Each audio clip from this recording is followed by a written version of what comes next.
Mr. Rainwater. Hey there, Jow. You've seen Troll 2. Oh, yeah, I have. In fact, you might have been one of the people that introduced me to it. It might have been you and Joker, or I don't remember exactly how I got introed into it. Anyway. Much like Christ, we all come to Troll 2 in our own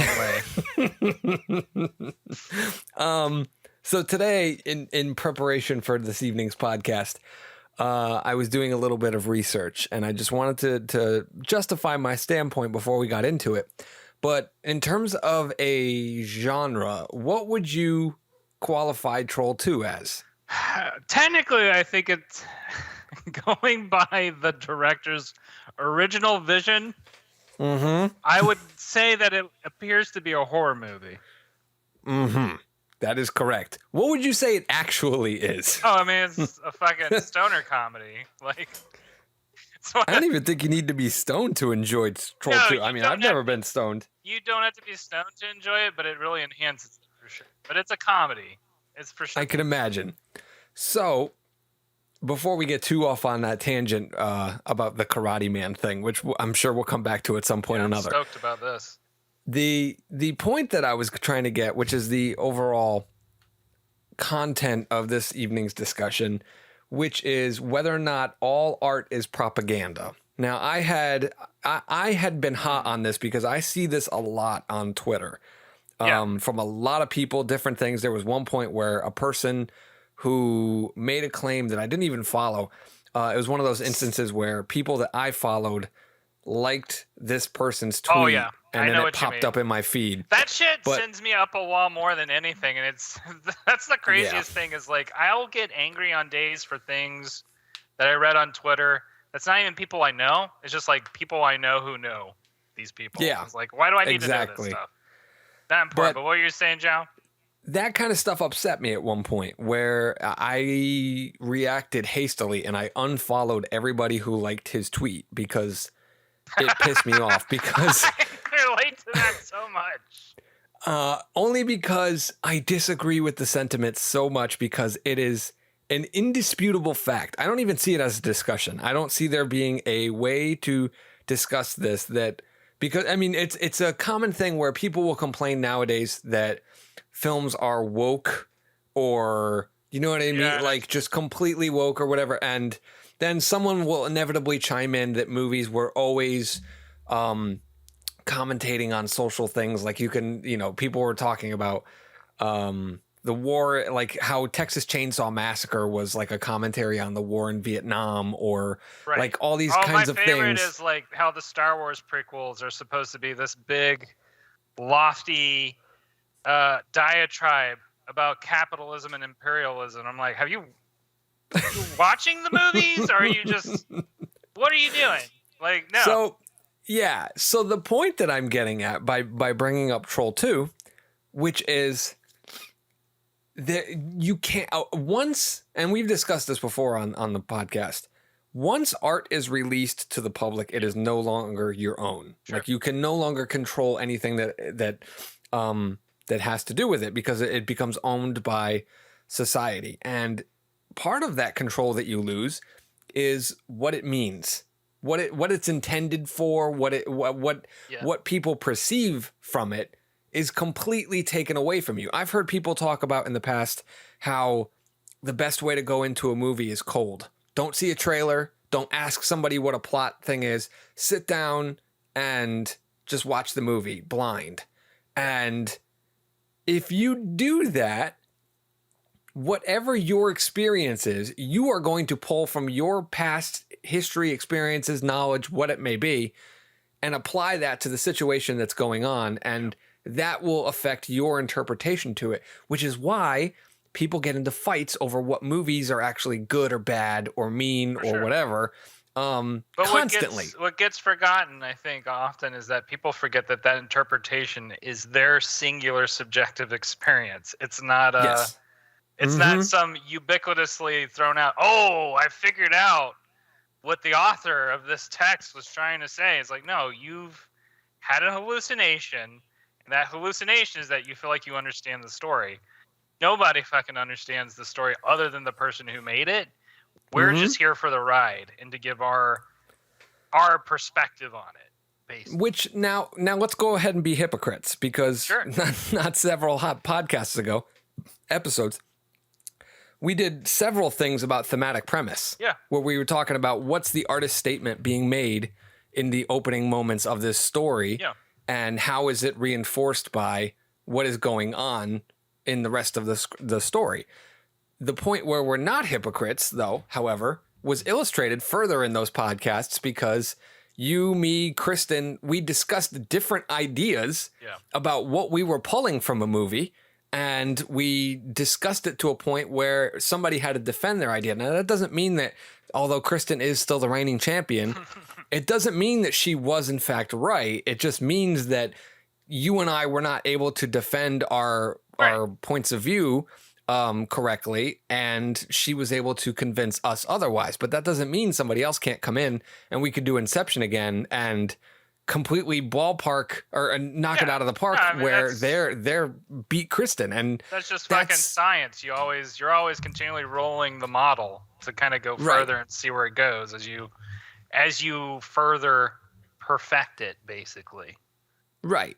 So the idea to me that anybody could say that films are like, so we're going to get into next week. We're going to talk with Joker and Aaron about the Batman. Yeah. Because I was going to respond to when you were talking about how people are sort of, there's some response to Batman having like woke quote unquote elements to it, you know?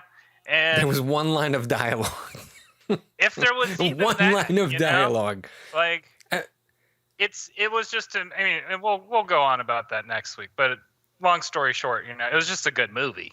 You know what I mean? There's nothing really else to interpret beyond that in regards to social commentary. Right. And the character that said the one line of dialogue that would quote unquote be woke was not the main character. It was a side character, and it was completely within her character to have that viewpoint. Yeah. And when that character says I know what line of dialogue you're talking about now. Yeah. We'll talk about that next week for sure. When that character says that thing to Batman, he don't say nothing back. Yeah. So it's not like he supports it, and it doesn't like he disagrees with it. It just, that's that character.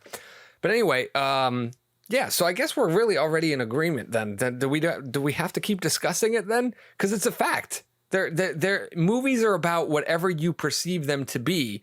They cannot be what the artist originally intended. Do you know what I mean? Because if you look at Troll 2, that director intended that movie to be a horror film that illustrated the horrors of vegans. Yeah. Like literally, if you ask him, that's what he's asking it. What is it commentating on in the horror of vegans? And it's not that. It's a comedy because it's just so bad. I mean, once you get to, there's not even in Troll 2, it's not even obvious initially that he's even trying to make any kind of commentary on vegans, or as he says in the documentary, vegetarians. I don't know if the two are linked. I'm not sure, but I don't think there were vegans in 1990. I think it was just vegetarian. I couldn't tell you, but it's not until the end of the movie that you even get really a good notion that is even an idea that is in the head of the director. When the thing that dispels the goblins is like when the little kid eats the triple-decker bologna sandwich. Whatever that means. And so that movie, if you watch it a couple more times and you hear the director say that he made it because he hated vegetarians, suddenly it starts to click because you're like, oh, okay, so that's why. No, then it's like it still doesn't make any sense because they're still eating people. Yeah, exactly. The whole idea is that they're trying to convert people into plant matter so that they can eat the plant matter from the people. So anyway, but if as an artist, if a fan came up to you and was like, "I love Trailer Park Warlock and how it's a commentary on capitalism and I don't know."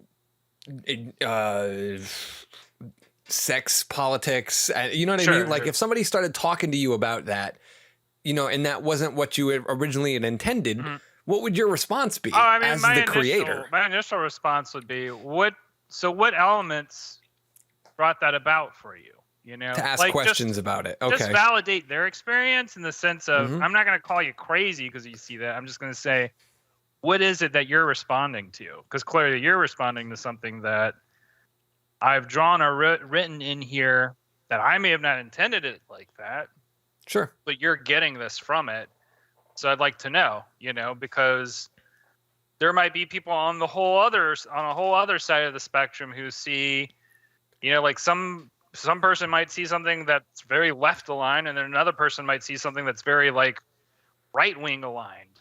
I mean, Yes. I haven't gotten it yet, but there's a part of me that's just like waiting for the day that there's sort of a Trumper type who's just like, yeah, buddy, you know, and you tell them liberals, them libtards.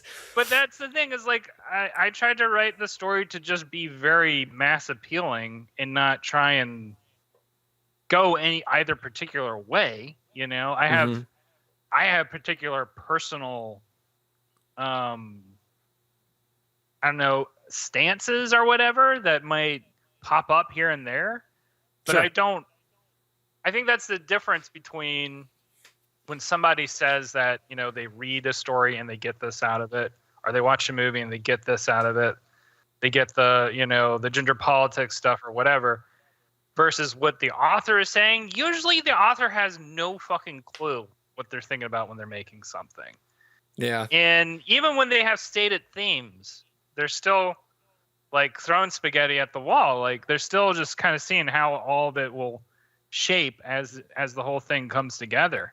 Well, I mean, even when you do that, when you state a thematic premise, what you're basically doing is sending off the audience to do work for you. Yeah. Where it's like, hey, this is what I was trying to, this is what I like, or this is what I believe. Now Sure. you go find it in the rest of the movie. And you know what I mean? Like if it's not there, you fucking make it work. It's like that meme of Charlie Day where he's got like all the strings in the conspiracy theory thing. Exactly. And it's just like, you figure out how to tie this theme to those scenes. And sometimes they make it easy for you by, you know, doing good writing. Sometimes they don't. Sometimes it just is what it is. Like I watched, so last week I watched through this like 6-part documentary about Andy Warhol called The Andy Warhol Diaries. I saw a trailer Netflix. for that. Yeah. Yep. Largely the documentary is about like Andy Warhol's love life and the fact that he was gay, and it wasn't something that he was very public about. So a lot of it got expressed in his art, some of it very explicitly, and then other times more subversively. And so something that kind of came up towards the end of the documentary, they talk about during the HIV/AIDS crisis, a lot of people in the gay community thought that Andy Warhol was not talking at all about what was going on, while at the same time he was doing this set of art pieces that was involving a lot of religious imagery and a lot of it's hard for me to look at it understanding the historical context and not think, oh, okay, he's making comments about like the time he's in at that moment, right? Like the anxiety he has about AIDS and how that's affecting his community, because like he had friends who were dying from it and all that stuff. And I mean, for Andy Warhol's instance, it becomes an issue of just who he is as a person, because the way that all of his art, and the reason why a lot of people liked it is because he really wasn't saying anything on the surface level. He may not have been saying anything beneath the surface level, honestly. But because it was so, what's the word? Like, because it was so anybody could interpret it however they wanted. Abstract. Yeah, that was its strength and its weakness. Because once again, like, depending on the context, you can read it in 100 million ways. Right. So I personally, like, I look at that, and that's, as a kid, I've always found that particular way of doing art appealing. So like I loved artists like Salvador Dali and like a lot of those turn of the century artists who did not really have anything up front to say, but you could dig into it and kind of and peel back the onion and see stuff that was not initially apparent, but there was a lot of room for me to look at it and interpret it myself. Because that, the fucking melting clock in Salvador Dali's The Persistence of Memory, that can mean a million different things to a million different people. And it had a very definitive meaning to Dali. But he wasn't going to make that up front for anybody. He was just going to be like, this is my painting. Mm-hmm. Figure it out. And I think that's the approach that artists should take. And I think that that's the approach that like audience members have forgotten.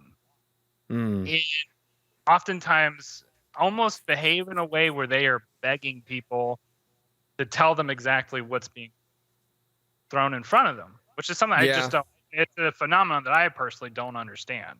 It's one of those things, going back to Inception, when the movie came out, even shortly after or long after, it came out in 2011, that's a decade ago, people asked Christopher Nolan about the ending to Inception, and they were like, did the top stop spinning, or did it go on and it turned out it was a dream? And he would never respond to anybody, and he would always constantly be like, well, exactly what you said before, which was, well, what do you think? And you know what I mean? Like he refused to give that answer because he didn't want to. Like his intention was to let you create your own ending out of that and to decide what happened based on either what you wanted or what facts had been provided in the story itself. And you know what I mean? Like that's one of the beautiful things. I feel like a lot of the curtain has been jerked back in terms of, especially filmmaking, where everybody knows how visual effects works these days. The CGI, you can look up a tutorial on YouTube on basically how to do anything in After Effects or Photoshop. And suddenly, the magic is gone from everything. So now it's like, oh, well, now that's been explained to me. Well, now you explained to me what you meant. And that's one of my favorite, like, I'm not a David Lynch guy, to be honest with you. I don't think I've seen anything David Lynch has ever made, but I love that one thing where that one interview with David Lynch, when somebody goes, well, can you explain that? And he just goes, no, like, he just doesn't, he won't explain it. He refuses to, maybe he doesn't want to, or doesn't know how to, but he just won't explain it. And to me, I love that. I love the idea of an artist going, no, I'm like, the art speaks for itself. How you listen to it, how you hear it, how you interpret it, that's you. That's your experience. I'm not gonna try and take that away from you. Now, I would say also, just as an aside, if you're gonna watch any David Lynch movie, the one that's worth watching is The Elephant Man.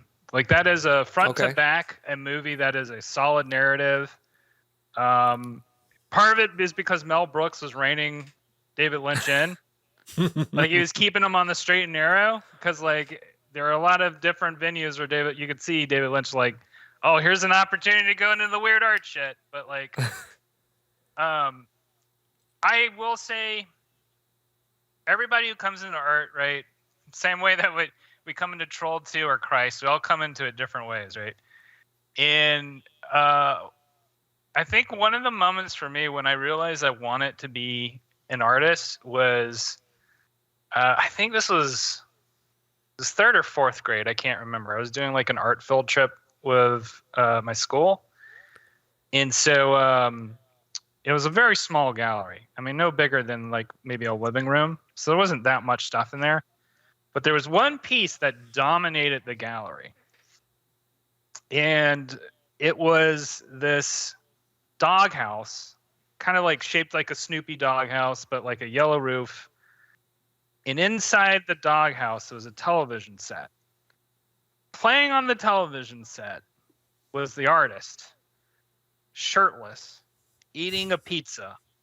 And the entire video was him eating the entire pizza in the most grotesque way, because he was like taking toppings off. There were toppings like spilling on his chest, like. And it was one of those moments where, like, everybody who came across it, they just stopped and watched it for, like, the whole length of the video. Because how can you look away? How can you look away from this thing, even compared to everything else that was in the gallery? And there's nothing to interpret from it. Because the thing, like, what are you going to, like, you can make up shit. Everybody can look at it and make up shit. Mm-hmm. But as like a third grader, I looked at that and interpretation was not the first thing that came to my mind. interpreting the work was not the thing that like got me interested. What got me interested was just watching this guy eat the entire pizza from front to back. And, you know, maybe the question rose up in my mind here and there, like, why did he make this, you know? Which is really the question to ask, ultimately. Not what does it mean, but why would you make this? And that question only came after experiencing the whole thing. And that's the part that actually means anything, ultimately, when you're viewing art, is like that actual experience. Afterward, from my perspective, afterward is sort of it's ancillary. It's like not necessarily as important as what you were in the middle of when you were confronted by it. Same thing as like if you go to a music show. You're not going to a music show because you're there to interpret it or like, you know, figure out what is the meaning of every chord or every lyric. You're there to be in the middle of the fucking the maelstrom of song and to be part of the moment. Yeah, exactly. To be part of the moment. That's a brilliant way to describe listening to music, especially live performance. But that applies in the same way to movies, to comics, to to books, to anything. It isn't about what happens after you experience it. It's all about what happens in the middle of it. And so I think that to me, frequently I look at a lot of the ways that art gets interpreted, you know, on social media or on the internet. To me, it looks like posturing. It looks like a way of trying to show off intellect. In, you know, when I was younger, that used to kind of impress me because it's like, oh, you can read into all these kind of things. Like, oh, here's a Marxist read of Stephen King's It or whatever, you know. That's impressive when you're not privy or you're not savvy to the actual like ideologies or the ideas or whatever that they're talking about. But once you get some knowledge of it, it's like, oh, okay, what you're originally doing was bullshit. Because you needed attention, and this is how you're getting attention. Basically. And it's also how people try, like you said, posturing themselves as more than what they actually are. And that's one of the reasons why my fucking Letterboxd account just basically reviews every movie with I liked it or I didn't care for it. Like, I don't go into these whole like thematic breakdowns and all this kind of stuff because I have my interpretations from things. And do you know what I mean? Like, from the initial setup, the whether it's the thematic premise or not, however it's set up, I have instantaneous, and this is everybody, an expectation of what's going to follow. Yeah. And if the things that follow don't really live up to that, then I don't technically or typically care for it. And then if it does, whether it changes my mind or if it goes a different route or whatever like that, then I do like it. And that's usually the way it goes. There's a fucking movie called Mandy. I know you must have seen Mandy, right? I've seen Mandy. Yeah. That movie, I watched it again last night. That movie is so transformative for me. Every time I watch that movie, it fucks me up because it's like I'm taking drugs through a movie. I've never done drugs, but I would imagine it's very close to that experience. It's funny because I saw Mandy high and I feel like I need to watch it sober because watching it high didn't do anything for me. I'll be honest with you. Both times that I've watched it, I've only watched it twice now. The first time that I watched it, it was on a warm summer evening and it was kind of late. And I had that evening stupor where it was like, I'm kind of tired, but I'm not really, but I'm very relaxed. And then last night, the second time I watched it, the same circumstance, but that feeling that I had was because I was buzzed. I was drinking bourbon for at least an hour beforehand. And it was, you know what I mean? Like, that amplifies that experience quite a bit. But I don't give a shit what the thematic premise of Mandy is. No, I'm just sitting there enjoying that moment. It's almost like a live concert. It almost is, but a soundtrack. But I mean, Mandy almost seems like a movie that tries to not even have a thematic premise, as opposed to like I could kind of pull one out of that director's previous work, Beyond the Black Rainbow. Like, there's some amount of something going on in that movie where they're trying to make a commentary on like psychology or psychotherapy and how it's sinister in some way. But beyond that, like I think he's trying to avoid, honestly, at least in those two works, I feel like he's trying to avoid interpretation. I don't know if it's because he doesn't, probably because he thinks it's stupid, is my guess. Just Maybe. watching those movies, like, to me, it seems like he's trying to. And I remember when Beyond the Black Rainbow first came out, there were so many different like feminist reads on the movie because it was like about like the male monster or blah blah blah, and like I'm like, yeah, I guess, like they're not wrong. They're not wrong, but they're not right. That's the point I think we're trying to make right now. Right, exactly. Like, you can read it in that way, but different people are going to see it in different ways. Some people are going to see it like I see it, where it's just like, oh, it's stuff happening on the screen.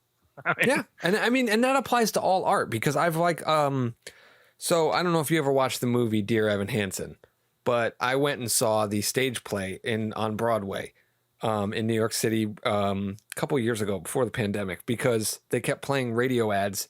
And the songs were very catchy, and it reminded me a lot of a Goofy movie.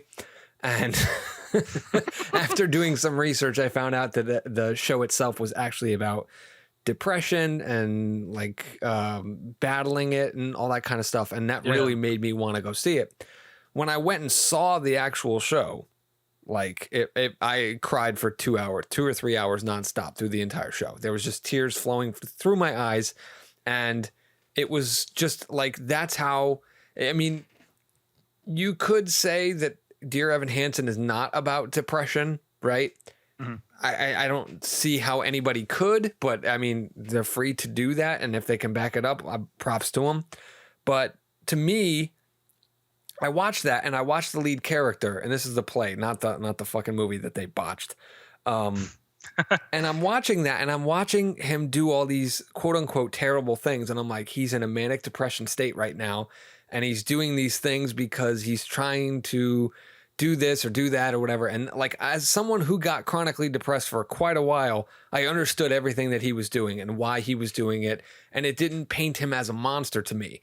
And of course, when you're a fan of something, inevitably, there will be some kind of article on like Salon or Medium or fucking some internet website, BuzzFeed, doesn't matter, where somebody has a hot take about it that completely tries to shred your interpretation of it. Where I saw something where someone was like, oh, Dear Evan Hansen, he is a toxic, horrible human being and he shouldn't be the hero of this thing and da-da-da-da-da. And I'm sitting there going, this person has very clearly never suffered from depression or has not suffered depression in the way that me and that particular character, or in this case, probably the writers, did. Do you know what I mean? Like they didn't understand that was the interpretation we were getting. Now I'm not invalidating their interpretation, but they're not giving that opportunity to the show, to the story, to the art, to be that thing.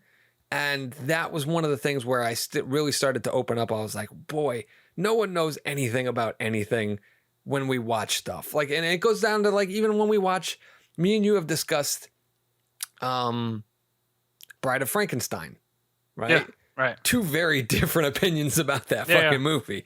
And I don't hate you for that opinion because you had an interpretation that you enjoyed. I had an interpretation that I did not enjoy that movie.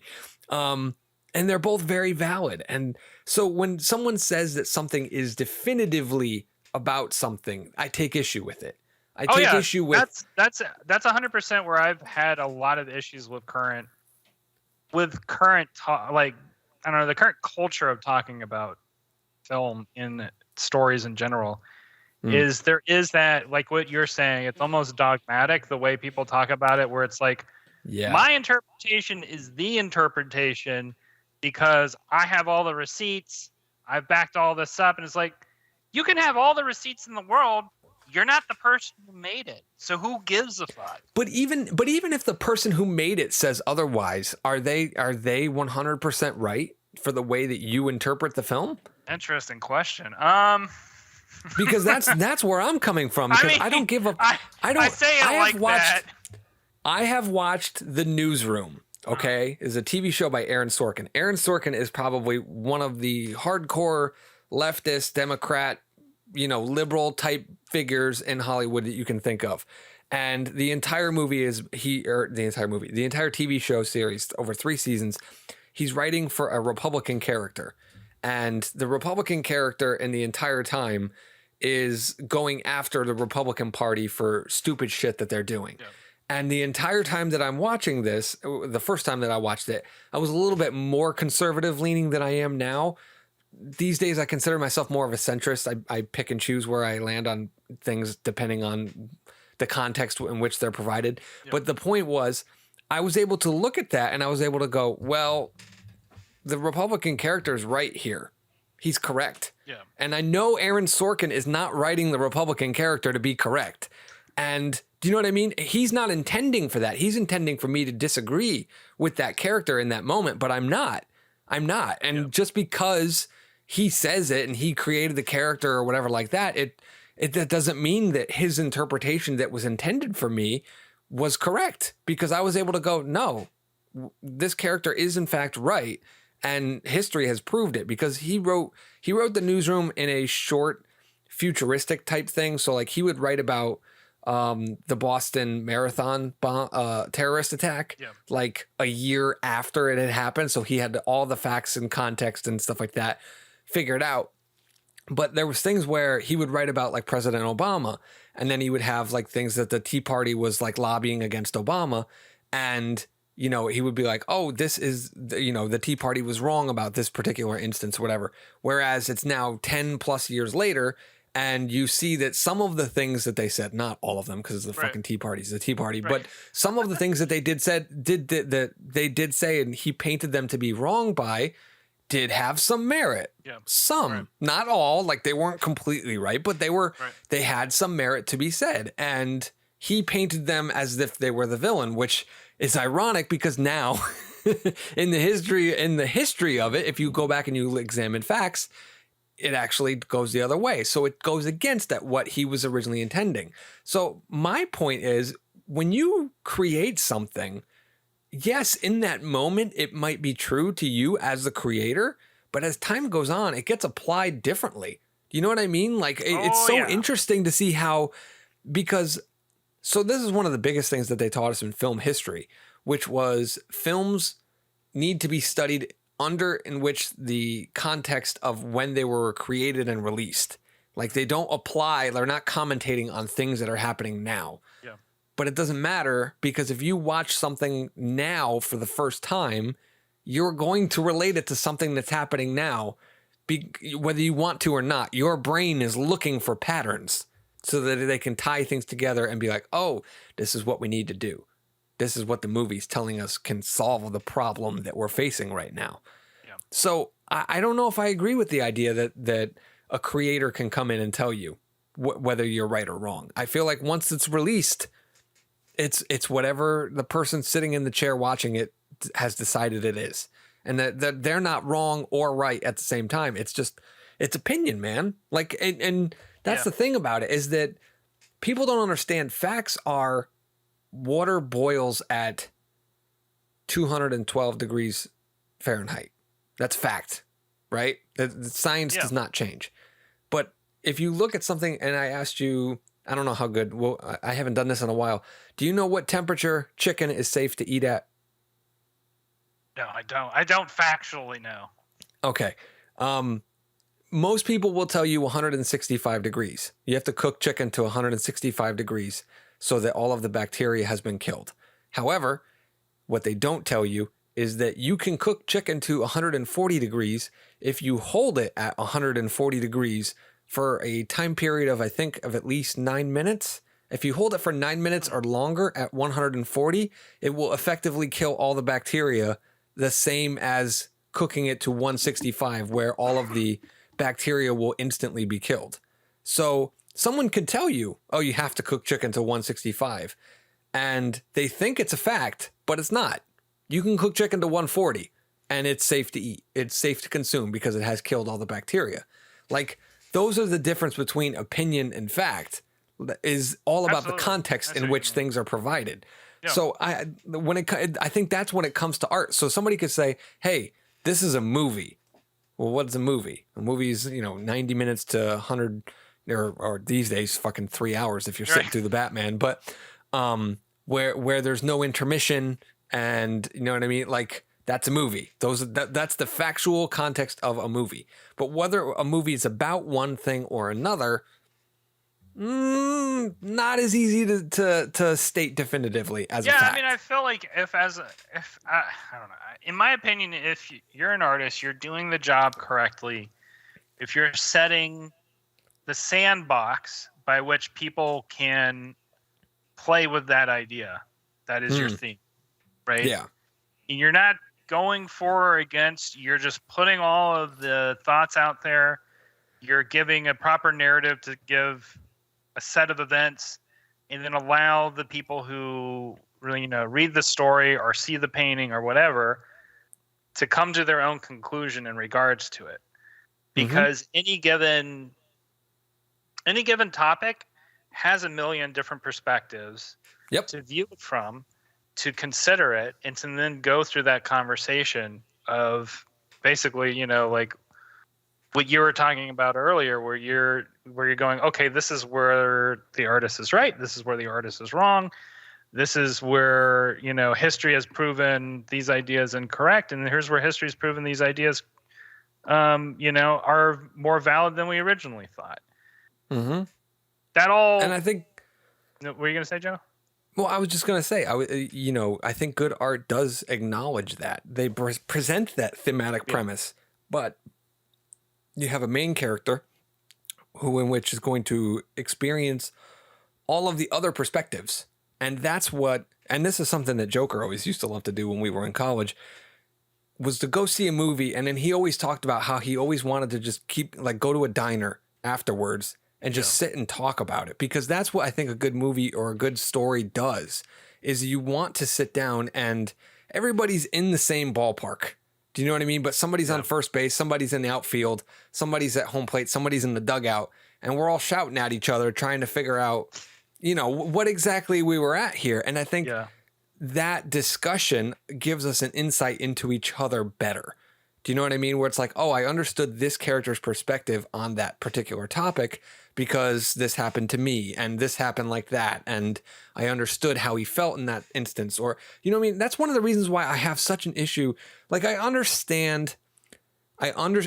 can only imagine, because I'm privileged to live in a world where I grew up with straight white male protagonists in almost every fucking movie that I could see.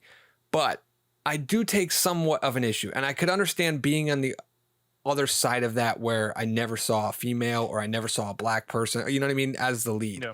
I understand that.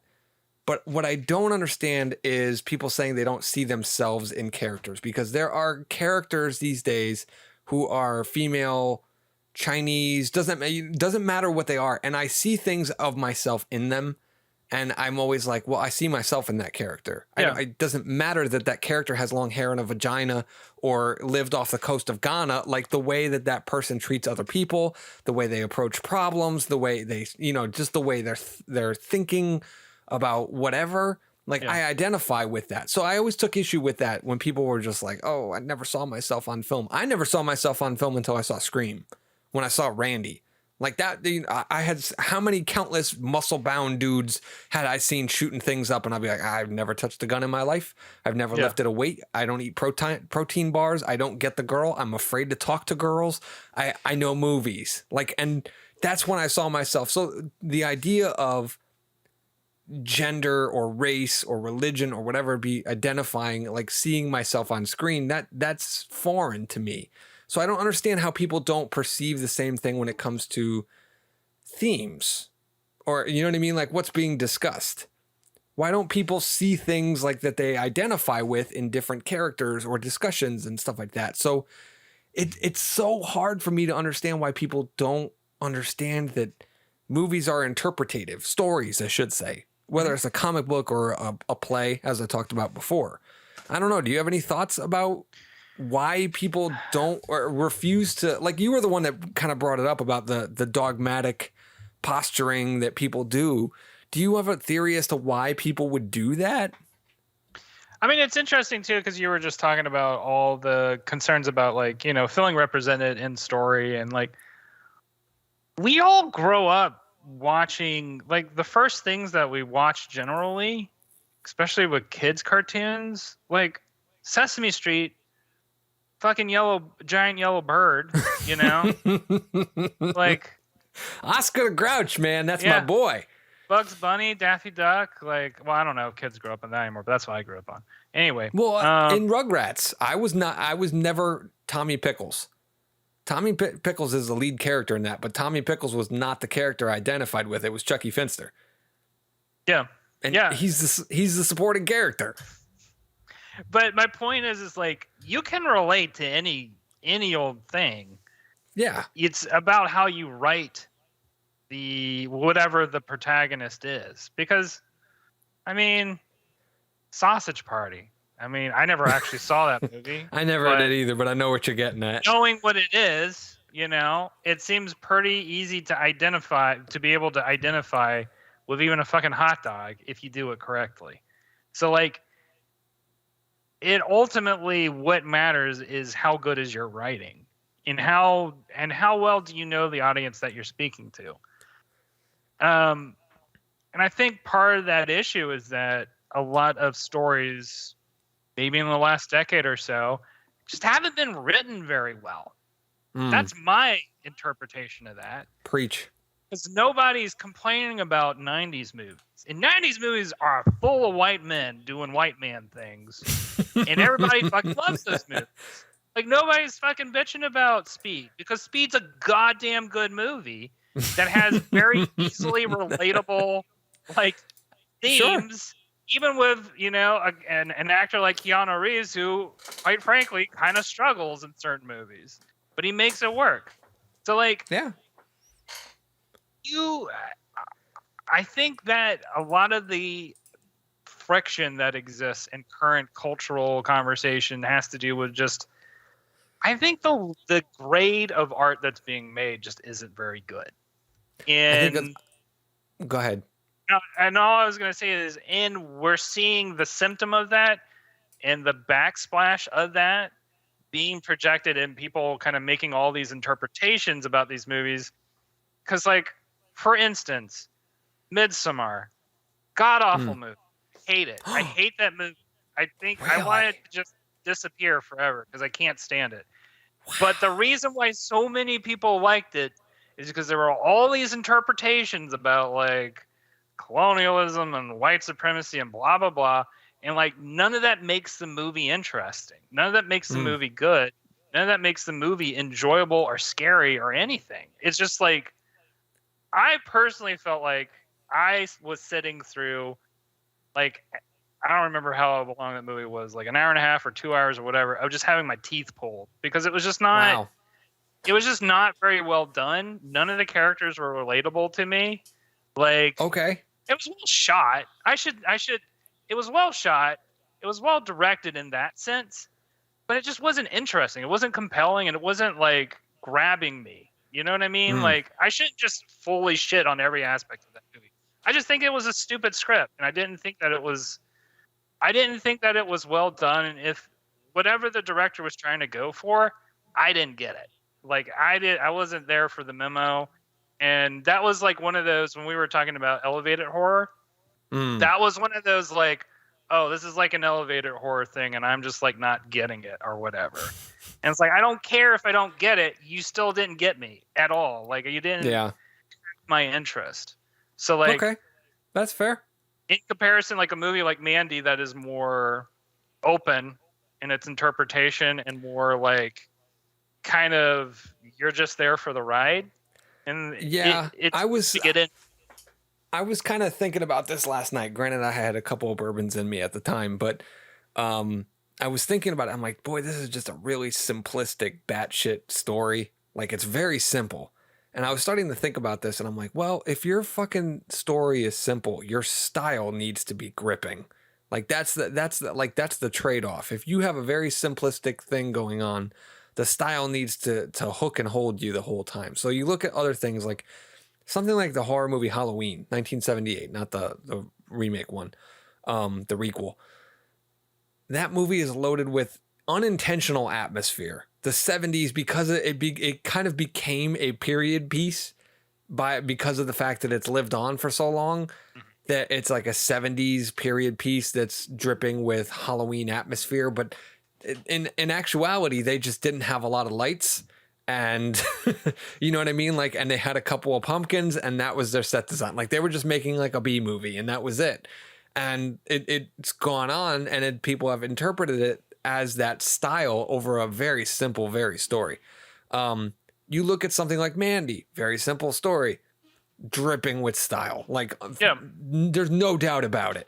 But if you look at Midsommar, yes, it has style to it, but is it really that gripping? No, it's like a sandwich when you're on a vacation.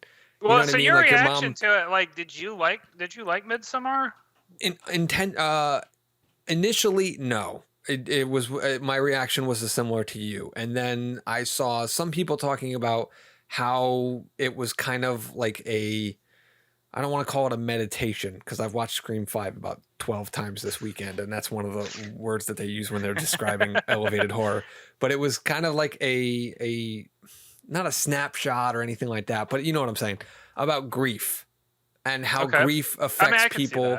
Yeah, and the circumstances in which people deal with grief, and how they disregard it, how they what's the word, suppress it, how they, how it needs to be dealt with. And then I watched it another time with that kind of in mind. I guess someone maybe inceptioned that into my brain, but I was able to look for that theme a little bit more, and I was like, okay, now I get this. Now I understand this a little bit better. I mean, I would have to try really hard to fully see it. Like, I could see that in the main character, but in the rest of the movie, I can't necessarily see it that much. And I feel like the whole movie kind of, especially once they get into, the rituals and all that, it just feels like a kind of a roller coaster ride sort of thing, where you're just kind of there to take it all in, Well, and there are sequences there that genuinely bother me. And I mean that in a good way, where, you know what I mean? The idea of being drugged where I can't move, but I'm conscious, and, placed in a place that's set on fire. Yeah. That to me is genuinely scary. And I do appreciate that. I enjoy that kind of a horror idea where it's like, there's nothing you can do. And I'm that type of person where it's like, I got to do something. I have to find a way out of this. Part of that movie, I think part of the reason why I didn't get that movie either is that a lot of people who saw it and then talked to me about it were like, is that what Shrooms is like? And I'm like, not really. Not really like that. Like, there's one thing that movie actually does that I thought was kind of neat, which was they did some of the visual, like the visual weirdness was kind of reminiscent of what shrooms can be like, where things are kind of vibrating or moving in a weird way. But beyond that, like, I think that annoyed me because it was just like, I feel like this movie's trying to portray something and not doing it that well. Like, okay. I mean, I don't remember if they were doing shrooms in that movie, but they were doing some kind of. I don't remember either. Yeah. Whatever.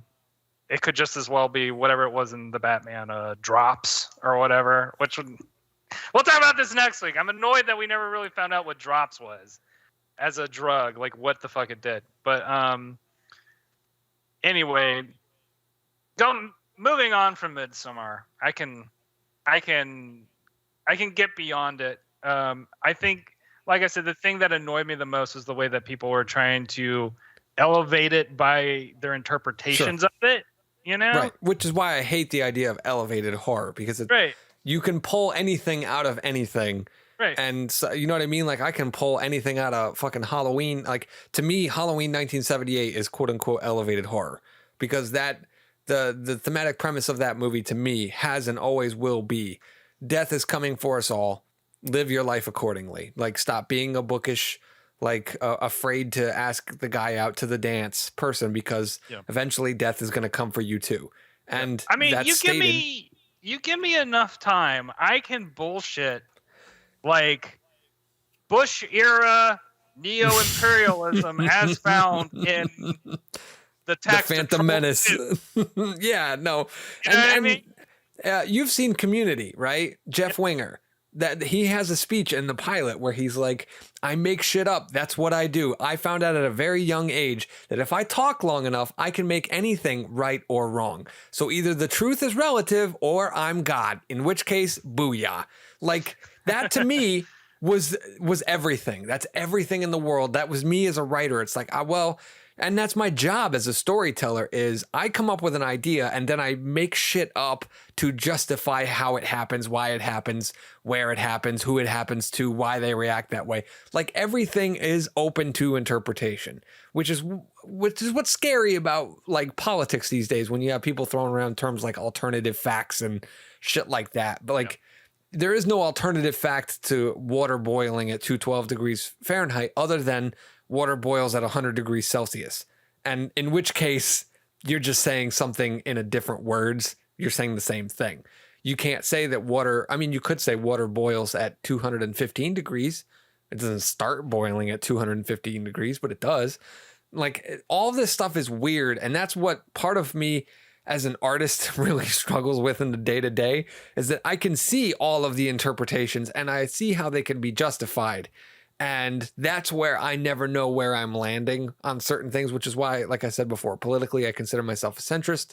I pick and choose in terms of the context of what it is. Do we have problems with cops shooting unarmed black men? Yes. Do we have instances where an unarmed black man should be shot? Yes. Like there, you know what I mean? Like it depends on maybe the guy doesn't have a gun, but he's driving a car and a car can run over someone and that is a weapon. But in certain cases, the guy's just walking down the street with a bag of Skittles. You know what I mean? Like it's one of those things where it's dependent upon the context of that particular thing. So when you have an art, like a movie, there's so many different contexts going on that I don't feel like anyone can say, even the creator, what something is actually about. I don't think it's justified. I think it's a fact. It is water boiling at 212 degrees Fahrenheit that movies are about anything and everything dependent upon the viewer in which that saw them. And that's it. The only reason that a person's opinion about a movie is wrong is if they have not seen the movie. Period. That's the only time. Like that's what pisses me off when people are like, this is the greatest movie ever. And I'm just like, the movie's not out yet. You've just watched the trailer. Shut the fuck up about it. You know what I mean? Like that's what bothers me. But anyway, we've gone on about this for 53 minutes. I think it's time to talk about Karate Man, which we teased in the opening of this. So the director of Troll 2, my wonderful favorite director, Claudio Fragasso. I don't even know if that's his real fucking name. He has made another movie, folks. He was the director and I believe the creator of Troll 2, which really has no relation to Troll 1. He made a movie called Karate Man that's coming out this year. Now, I need to read you the synopsis for this because, Rainwater, I swear to you, I think he wrote this synopsis and uploaded it to IMDb. So hold on, because this is long. During the Karate World Championships, the protagonist, Claudio Del Falco, martial arts champion, loses the title fighting against Stefano Maniscalco, multiple world and international champion, in fiction and in life. At the end of the fight, Claudio falls into a coma, not from the blows suffered, but from the disease that afflicts him since he was a child, which he has always hidden from everyone, diabetes. Disease that he inherited from his father, who taught him to live with it, taking care of himself and without stopping dreaming big. Thanks to the care of the medical staff and the fortuitous series of events, Claudio recovers, coming out of a coma. Besides him is Laura, his physiotherapist and sports doctor with whom he has a relationship that goes beyond friendship. Laura and Claudio live a tormented love story due to her ex-partner, Mauricio, a violent and dangerous young man who does not accept the end of their relationship, constantly threatening her. Claudio, after leaving the hospital, begins the rehabilitation process under the care of Laura, but Mauricio finds her and threatens her with a gun. A struggle arises that leads to the accidental death of Valerio, Claudio's manager. The young killer is arrested. Claudio falls into a sort of depression due to the death of Valerio, but his friend Stefano Maniscalco, the guy who beat him for the title, is close to him and convinces him to train to recover the title. So it's basically Rocky loses the title to Apollo, and then Rocky with diabetes is what I'm Rocky with diabetes loses the title to Apollo, and then Adrian's ex-boyfriend kills Mickey. So Apollo comes back and tells Rocky he needs to train to come back for the title that he's holding. Now Stefano is his mentor and coach, as well as being his best friend. Claudio regains confidence in himself. Now he wants to take back the world title, and thanks to the precious help of his friend Stefano, he succeeds, realizing the dream of a lifetime to become the only true Karate Man, international martial arts champion. This is the synopsis listed on IMDb that gives away the entire fucking movie. That's not out yet. It's not out. A good movie goes beyond its synopsis, though. I don't know how many Wikipedia like Wikipedia synopses I've read and been like, I'm still going to see that movie. That sounds interesting. And there's what's said in the synopsis, and there's what's going to be seen on the screen, and that's, I think, are going to be two very different things.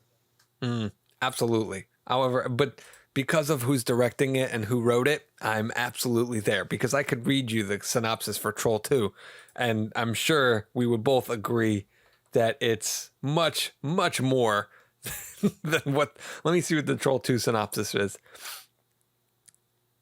Do they have a full synopsis? No. Okay, It's just a very simple. Would the full synopsis include the random popcorn scene when the witch shows up with a cob of corn to make out with that random guy in the van? All right, so there's one synopsis. There's multiple synopsises written for Troll 2. Oh no, this is the entire story. So this must have been written by the same person. But this is like 1, 2, 3, 4, 5, 6, 7, 8 paragraphs. Troll 2 is a pretty complicated story. There is a lot going on in that movie. Because when you include like fucking Grandpa Seth and like what's going on there, because there's like lore about like he's dead, but he's not in hell, but he's not in heaven. So where is he? Like, where did Grandpa Seth end up? And what does that have to do with vegans? I don't know. Yeah, I don't know. I don't want to read these 8 paragraphs, but I'm pretty sure it was written by the same person. But just Karate Man, I'm so ready to watch Karate Man. It's not even. I don't care that it's a ripoff of the Rocky films. It is 100% a movie I'm here for. What is this poster? Clearly, Claudio has a lot to say in regards to diabetes, and I'm very interested to see if it's as strange and confusing as his thoughts about vegetarianism. And that's exactly what I'm thinking, that the two are equated to each other. I think the diabetes is the backbone to this. Diabetes is the true villain of Karate Man. That's what I'm like. How are these things gonna connect? Worth noting that Claudio Del Falco and Stefano Maniscalco are their actual names. I'm guessing they're real fighters, given his body. The actor Claudio Del Falco, Iron Man. It's an Italian actor. Okay. He's got to be an actual martial arts fighter, but this is so Italian, but at least 3, 4, 5 of the movies that he has done, and there's 14 credits, his characters are all named Claudio, his actual name. So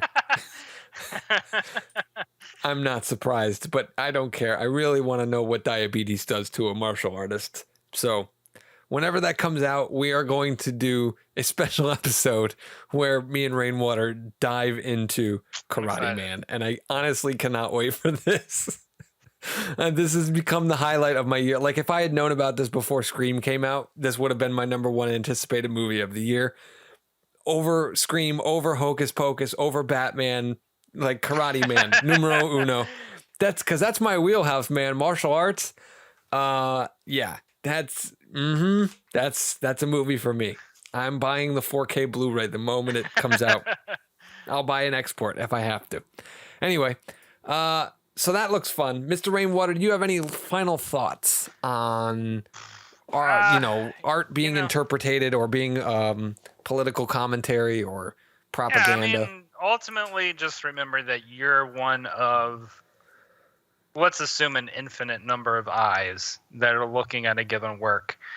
So your perspective on it is important to yourself, important to people who want to hear it, but it isn't the end-all, be-all perspective. And it might not even be the end-all, be-all perspective for the person who created it. It's all part of a bigger, larger system. And so just remember that, when you're thinking, whatever you're thinking, when you're watching, whether it's Troll 2, The Shawshank Redemption, Inception, whatever, that how you're reacting to it is your own personal psychology. It's not something beyond that. And your merit, I to tack on to what you're saying, and I think this goes against the posturing that you brought up that people do. Your merit as a audience member or insight as a person is not dependent on how well you can defend or what you pull out of a movie. It's, you know what I mean? Like your personal value as a person is not dependent on how you interpret art. It can help. It can help you. That's right. You as a person, it can help you find an insight to yourself, and it can help you find an insight to other people. But it has no weight on value. I don't think anybody, you know what I mean, can interpret something better than someone else. And that's fact. That is a fact. That is water boiling at 212. And I'm just going to keep hammering on that point. So the next time anybody wants to tell me that this movie is a commentary or this movie is woke, it is and it isn't at the same time. It's fucking Schrodinger's cat. It is and it's not. You're right and you're wrong at the same time. It's an opinion, and it's subjugated on your experiences and your experience of that movie or of that story, of that art. And that's all that it is. And not to chastise people who wring something different out of it, because they're coming from different positions. They were coming from, I've watched movies in different circumstances and taken things out of it, having not had any outside insight applied to me. Do you know what I mean? Like watching a movie in an empty theater with nobody else around you when you're sleep deprived and hungry and it's hot and the air conditioning broke and you hated that fucking movie. And then 6 years later, you and your buddies are downstairs in an air-conditioned thing, snacking on Wendy's at 11 p.m. at night, and you're all a little goofy, and you're watching it with your buddies, and all of a sudden it's the greatest movie ever. Like, different experience. Yeah. You know what I mean? Like, you can change your perspective about a movie. And I was that way, not to get back into the discussion, because I know we're wrapping up, but there was a time when, if you go back on, there was a website, batmanonfilm.com, when it was like the creme de la creme, like Batman news resource. Was like when we were dying for Batman movies. Now we can't get rid of them. And the guy had run it, was asking me, he was starting a new website where you're reviewing movies. And he asked me to review the Halloween, the Rob Zombie movie. And I fucking trashed it. And that review is still up to this day, where I was just like, oh, this is fucking terrible. Michael Myers is crying on the curb while his mom's pole dancing to Love Hurts. And it's just cringy and terrible and blah, blah, blah. And I hated it because it wasn't John Carpenter's Halloween.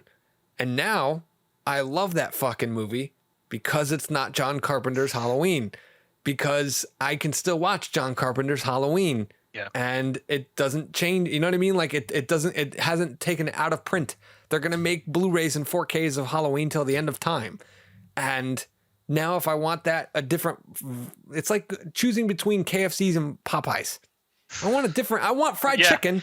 Those but are two very different interpretations of the dish of fried chicken. For sure. Exactly. It's or Wendy's and McDonald's and Burger King. Require very different attitudes. Moods. Absolutely. Sometimes you want the fried burger from McDonald's. Sometimes you want the fresh lettuce that comes with it from Wendy's. Sometimes you want that little smoky flavor from Burger King. It all depends. You know what I mean? So it's like somebody telling me that, Burger King tastes better because they were in the mood for a smoky burger. No, dude. I wanted fried food today. I wanted a hamburger from McDonald's. Yeah. Period. For sure. Anyway, that's the point that I guess we're making. So shut the fuck up, everybody, when you tell me that a movie is commentating on social issues or whatever. No, you are reading social issues into a story. I don't give a fuck what the director or the writer intended. You are interpreting as you want to, and you have done yourself a disservice by finding out what their intention was beforehand. Period. That's just my opinion. For sure. No, I think I think you definitely are stealing something from the experience when you try and pour so much weight into the interpretation of it. Because like I said, it's the experience that comes first. And then afterwards is sort of just, that's aftermath. dessert. Yeah. Yeah, absolutely. All right.